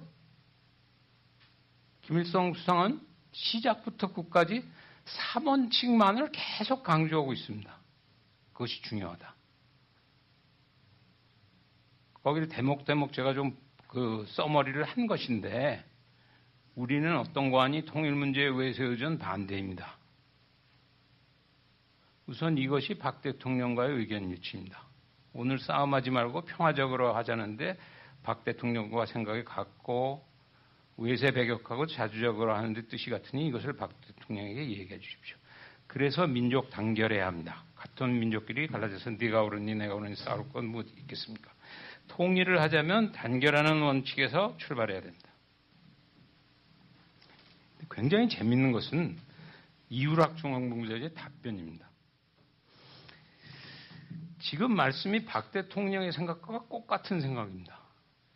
이렇게 대답을 합니다. 그때부터 나는 두 번째 궁금함이 생긴 것은 정말 이 사람들이 똑같은 생각을 하고 있었을까? 이우락 중앙본부장은 이제 대리로 가서 악수를 한 거지만은 뭐 죽을지 모른다고 각오를 하고 갔죠. 가서 떠날 때 그 대통령한테 남기는 글들을 봐도 뭐 청산가리도 가져갔고 못 돌아올지도 모른다. 뭐 이런 취지의 허가서를 가지고 그 평양을 들어가게 됐는데 그러면 아까 그 사진이 있었습니다만은 제3의 사진이 그 굉장히 재밌다고 생각을 하는 게 3원칙만 되면은 한반도에 대땅트가 온다고 얘기하니까 이우락 그 중앙정보부장이 박 대통령도 똑같은 생각을 하십니다. 이러고 그 서로 웃음을 나누게 되는데 저 순간에 김일성 수상은 무슨 생각을 하고 있었을까? 정말 그렇게 생각하고 있었을까? 또 이유락 중앙본부장은 박 대통령이 똑같은 생각이십니다. 김일성과. 그런 답변을 하면서 정말 마음속에는 어떤 생각을 하고 있었을까? 그게 오히려 문제의 핵심인 것 같다. 근데 그것을 글로 남긴 건 없습니다. 내가 악수를 하고 있는 순간에 그렇게 얘기는 했지만 속마음은 절대 그렇지 않았다. 라고 하는 기록은 없습니다. 근데 내 느낌에는 두 사람이 다 다른 생각을 하고 있었던 것 같은 생각이 들어서 그것을 복원해 볼 필요가 있지 않나 해서 앞뒤 문장들을 요즘도 여전히 찾아보고 있습니다. 근데 그 중에 이제 양쪽의 입장 중에 궁금한 것이 우선 김일성 수상이 정말 박 대통령이 나오고 똑같은 생각을 하니까 반갑습니다. 이제 우리는 그 삼원칙의 합의에서 통일의 그 지름길에 들어서게 되겠습니다. 이렇게 얘기하는 순간에 김일성 수상의 가슴과 머릿속에 움직이는 생각은 무엇이었을까? 그 같은 날짜는 아닌데 조금 카메라를 조금 뒤로 빼면 70년 1월 18일 날 불가리아 대사 그 니콜로보가 떠나는 페어웰 이제 떠나는 방문을 했을 때 김일성 수상이 한 얘기가 최근에 이제 불가리아 쪽 문서들이 공간되면서 나와 있는데 그러니까 한 1년 정도 전이죠. 거기 영어 표현을 보면 어떻게 되어 있냐면 우리 시각에서 보면 한반도 문제의 핵심이라고 하는 것은 박정희를 오버스로우, 박정희 정권을 넘어뜨려서 그 넘어뜨린 사람들이 파워를 장악하고 그 다음에 우리와 평화 통일에 관한 협상을 시작하면 문제는 해결된다. 이 표현은 평화 통일 원칙은 맞는데 그 평화 통일의 당사자는 박정희가 아니라고 하는 얘기를 1년여 전에 하게 됩니다. 따라서 그 3원칙이라고 하는 것을 우리가 굉장히 조심스럽게 봐야 될 부분, 평화 통일이라고 하는 것은 전쟁 통일의 반대란 말인데 전쟁 통일을 시도했던 것은 지난주에 했었던 한국전쟁 같은 케이스입니다. 북한이 전쟁 통일을 포기하는 것은 이 시기가 아니고 대체로 1960년대 들어오면은 전쟁 통일을 포기합니다. 유명한 인도네시아에서의 김일성 수상의 3대 혁명 역량 강화라고 하는 그 유명한 강연에서 이제는 군사적으로 통일을 하는 것이 아니라 정치적으로 통일을 할 수밖에 없다. 그러기 위해서는 남반부 혁명 역량이나 세계 혁명 역량과 북한 혁명 역량을 사회주의 혁명 역량을 동시에 강화하면 반드시 전쟁 통일을 하지 않아도 된다라고 하는 주장을 하게 되는 것이 60년대입니다. 더 재밌는 거는 따라서 박 대통령하고 니고시에이션을 할 수는 없다. 단 김대중 씨와 협상을 할 수는 있을 것 같다라고 하는 표현을 왜 그러면 불가리아나 그다음에 루마니아 대사 이런 그 문서들을 가지고 얘기를 하냐면 루마니아나 불가리아가 비교적 가까운 사회주의 국가들이었기 때문에 조금 더 직접적인 표현들을 쓰고 있는 부분들이 있죠. 이건 시간이 좀 멀었으니까 그 사이에 바뀔 수도 있지 않냐. 1972년 5월 2일 날 이유락을 만나서 3대 혁명 역량 강화에 이제는 박 대통령과의 구원을 털고 우리가 같이 손잡고 평화 통일을 할 수 있다. 그전에는 박 대통령은 평화 통일의 당사자가 될 수 없다라고 하던 얘기에서 변화가 있은 것이냐. 그 부분의 숙제만 남은 것이죠. 카메라 앵글을 조금 더 땡기면은 71년 6월 10일 이게 다 우리 뭔가 여기까지는 다큐멘터가 있어야 되니까요. 다큐멘터 없는 걸 가지고 내가 김일성 수상의 심중을 들어가서 읽었다 이렇게 그럴 수도 있는 것 같은데 그런 객관적인 것으로 이해를 하지 않기 때문에 억지로 문서를 찾게 되는데 6월 10일이면 이건 굉장히 근접한 이제 훨씬 카메라가 가까이 온 거죠. 71년 6월 10일이면 한 10개월 전인데 70년에 5차 당대회가 있고 72년 6월 10일에 보면 루마니아 사회주의 공화국 대표단이 북한을 방문했을 때 김일성 수상이 Should Park Chung-hee be overthrown, we will be able to discuss the unification of our country with anyone who desires this. This is the current situation.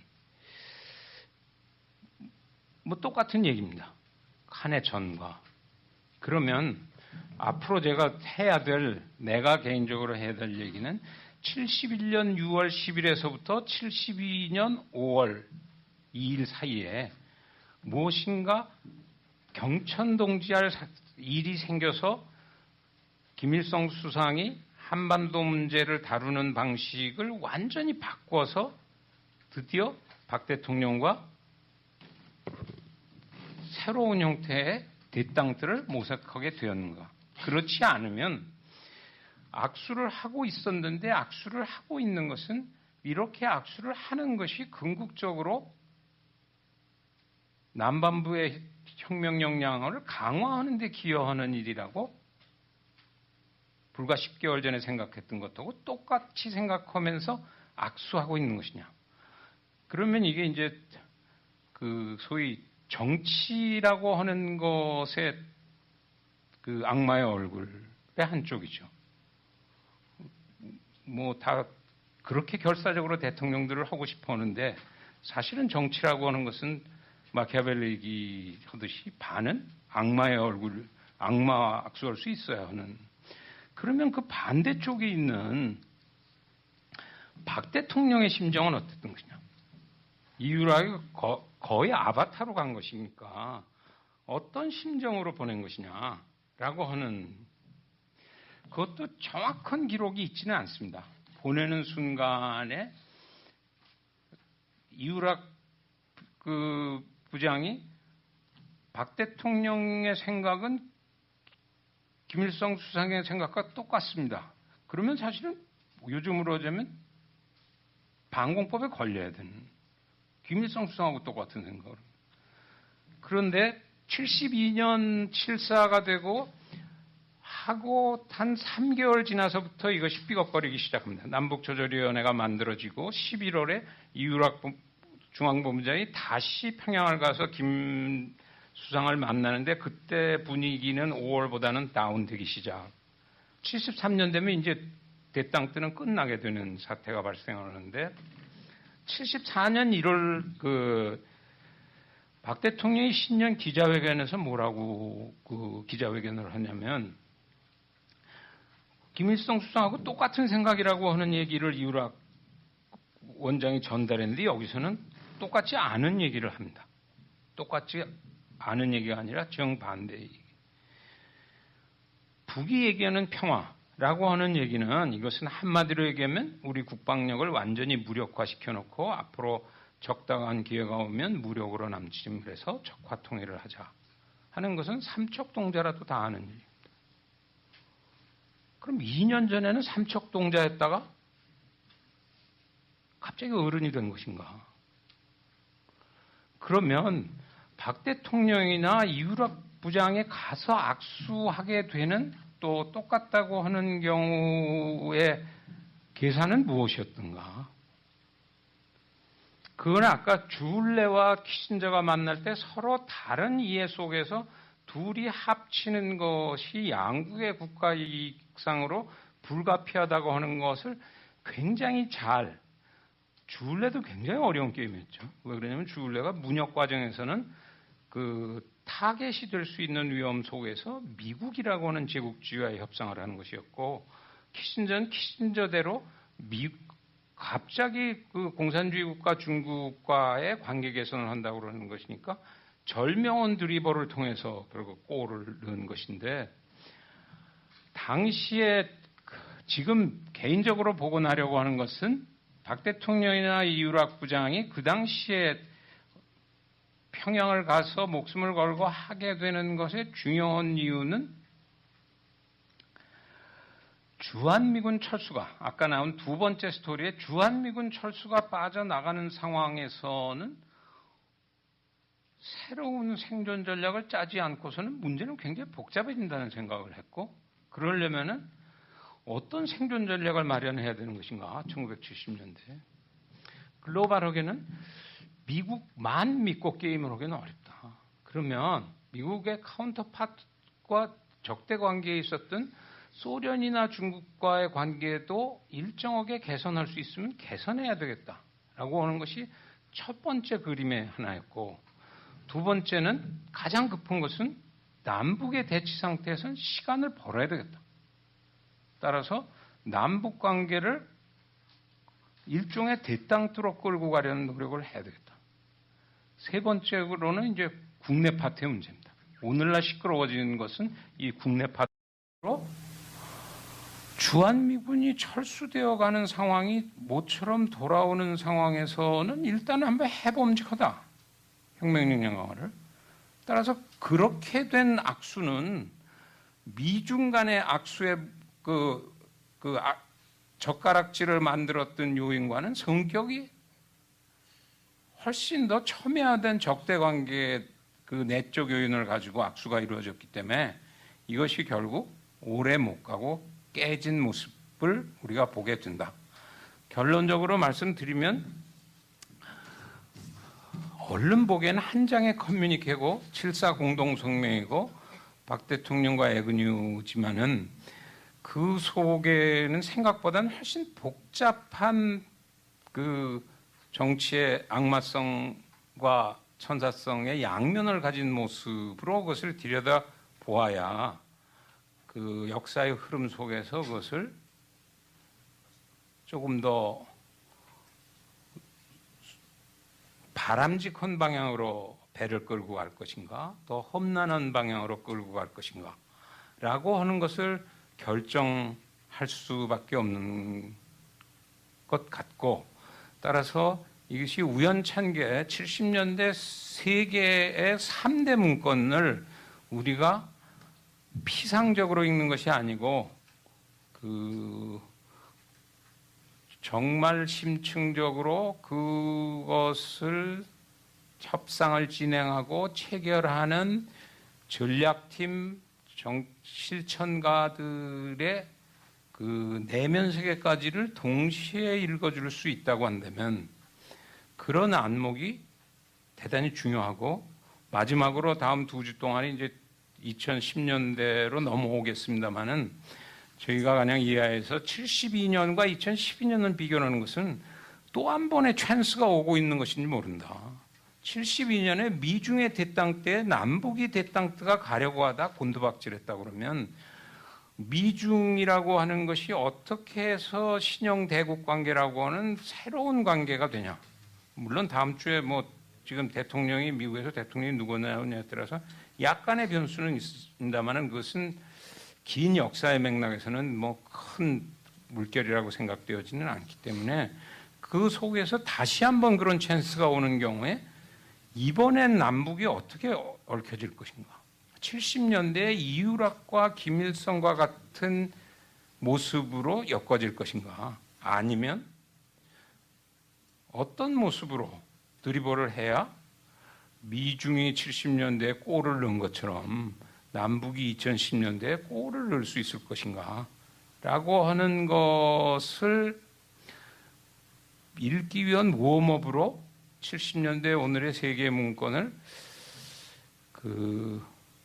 이렇게 읽어야 이것은 그 드라마의 진면목이 보인다 하는 얘기로 말씀을 좀 드려본 것입니다. 질문이 별로 없는 거 보니까 재미는 없으셨던 것 같은데,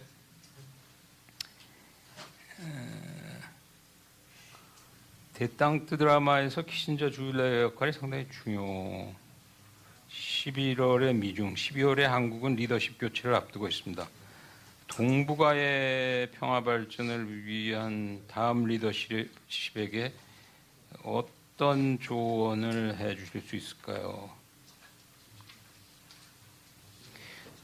커뮤니케를 읽고 비밀 협상을 재구성하는 것은 대단히 어려운 일입니다.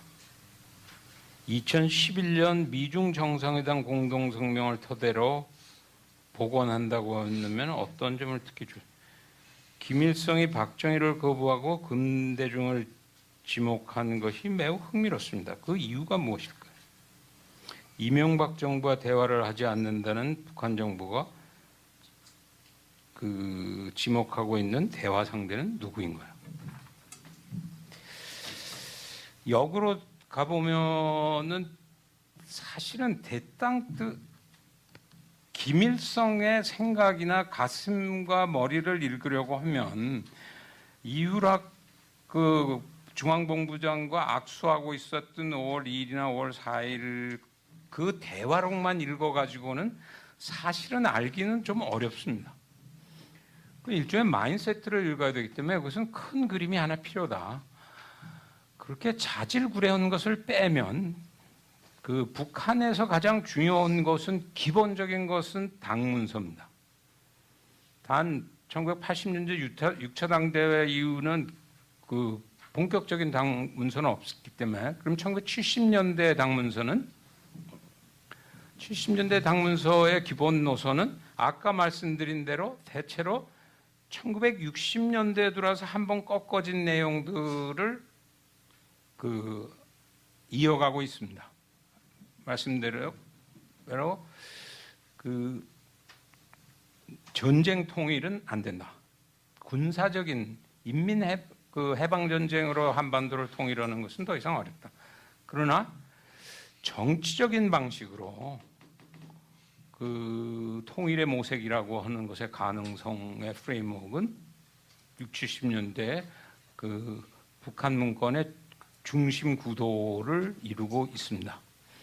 제가 1930년대 일본을 설명하면서 일본 150년사에서 일본의 국제정치학이 가장 시공간을 넓게 생각했던 시절이라고 한다면 상대적으로 북한도 그것이 반외세 자주를 강조하고 있기 때문에 공간 상상력은 한국보다 훨씬 넓은 일면이 있습니다. 뒤늦게 이제 우리가 세계화 얘기도 하고 지역화 얘기도 해서 그렇지만 이미 1960년대 그러면 정치적인 공간에서 혁명을 성공하려고 하면은 그것은 글로벌한 혁명 역량과 세계 사회주의 혁명 역량과 한반도의 차원에서도 북한 사회주의 혁명 역량과 남반부 혁명 역량이 결합되어질 때 비군사적인 의미에서 통일 역량이 강화될 수 있다고 하는 얘기는 굉장히 넓은 시야로 세상을 보고 있는 일면은 있죠. 공간 재구성하는 면에서는. 따라서 그것을 염두에 두고 보면 그런 각도에서 보면 혁명 역량 강화라고 하는 면에서 보면 당시에 70년대에 박 대통령이 플러스가 되지 않는다고 북은 주관적으로 판단했던 것이죠. 그럼 지금 현재는 시공간을 어떻게 보고 있는 것인가? 선군 체제 그 이후에 지금 새로운 김정은 체제라고 하는 것이 어떤 새로운 변화의 모색이라고 하는 것이 어디까지 진행되고 있는 것인가 하는 것은 우리가 마지막 한두 주에 다시 반복해서 얘기를 하겠습니다만은 이 앞에 대땅트나 이런 것을 하는 것은 그런 동아시아 질서를 바라다보는 그런 눈이 완전히 소멸되지 않은 부분들이 있기 때문에 그것에 대한 1970년대를 이해하기 위해서 1960년대부터의 시각에 대한 이해가 필요하다라고 하는 얘기나 마찬가지이기 때문에 그런 면에서 보면은 여기서는 뭐 특정한 누구를 거명하라는 거를 제가 답변을 드릴 수는 없고, 북의 입장에서 보면 그 역량 강화라고 하는 시각에서 여전히 세상을 보고 있는 일면이 있죠. 북의 역량 강화, 남반부 역량 강화, 전 세계적인 역량.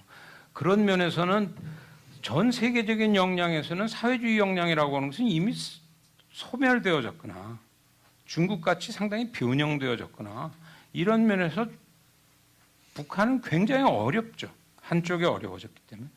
따라서 70년대 한국이 굉장히 어려워져서 북한의 언어를 우선은 받아서라도 남북관계를 긴장 완화를 하려고 했던 것처럼 90년대에 북한이 탈냉전이라고 하는 것을 북한 입장에서 보면 세계 사회주의 역량이 붕괴된 것이었기 때문에 급한 대로 남쪽의 언어를 상당히 남북 고위급 회담에서는 역으로 북이 남쪽 거를 받아야 되는 사태가 90년대에는 벌어지게 되죠.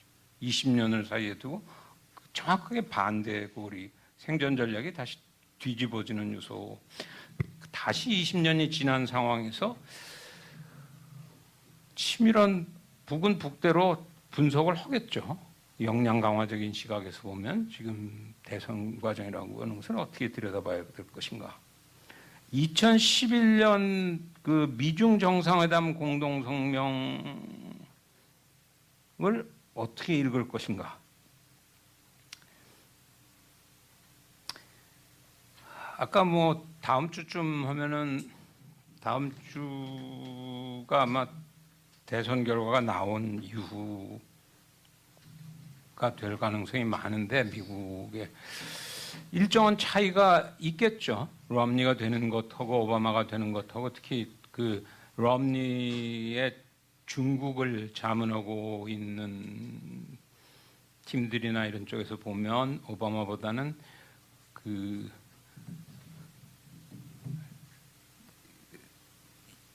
인게이지 일종의 그 품는 것과 군사적인 밸런스를 강조하는 것의 비중을 밸런스 쪽을 조금 더 강하게 하려고 하는 부분이 있는 부분이 있지만은 제가 아마 다음 주에 얘기하게 되는 전체 톤은 그러나 어쩌면 대땅투적인 요소가 있다.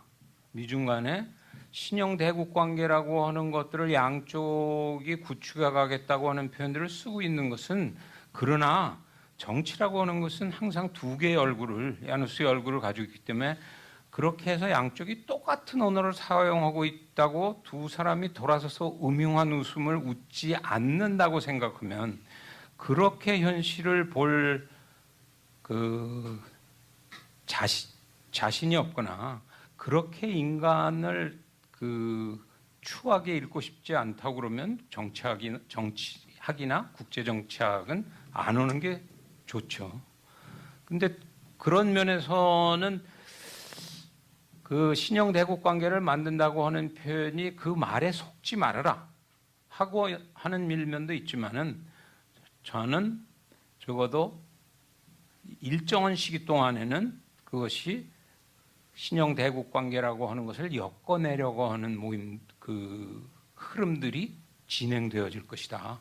그것들을 어떻게 엮어나가고 그것들을 저해하는 요인들이 끊임없이 어떻게 발생하느냐에 따라서 양국의 리더십에게 주어지는 상대적인 자율권이 주어진 그 파트가 되겠죠. 언제까지 그렇게 될 것 같은데 한 제너레이션, 그러니까 중국이 선 경제를 그 추구하는 한은 기회는 있다. 그런데 답답한 것은 오바마 럼니의 대선 토론을 봐도 비교적 유연성을 가지고 있는 오바마조차도 어떤 식의 대답을 하냐 하면 결국은 미중 관계는 중국이 게임의 룰을 받아들여야 된다. 그 게임의 룰은 굉장히 서양적인 거죠.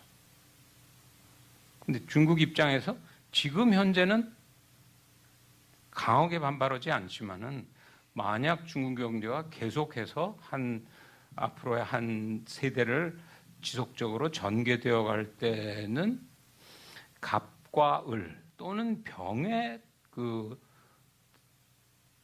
오늘날 새 후보가 우리한테도 나온 것이므로 최소한 갑을은 아니래도 무슨 병의 표준이라고 하는 것을 새로이 내걸게 되는지의 유무는 우리한테는 굉장히 중요한 그 숙제로 놓여 있는 파트가 되겠죠. 새 리더십들한테 어떤 조언을 해주실 수 있을까요? 제가 오늘 했던 얘기는 뭐 오늘의 시점에서 하는 얘기는 이런 겁니다. 다음 주, 다음 주를 21세기 얘기를 해서 다시 중언하게 되겠지만은 미중 관계를 바라다보는 눈이나 남북한 관계를 바라다보는 눈이 지금 현재 우리의 수준은 그것이 뭐 그 여건 야건 또는 뭐 안철수 팀이건 다 굉장히 단순한 시각에서 바라다보고 쳐다보고 있는 일면이 굉장히 강하다.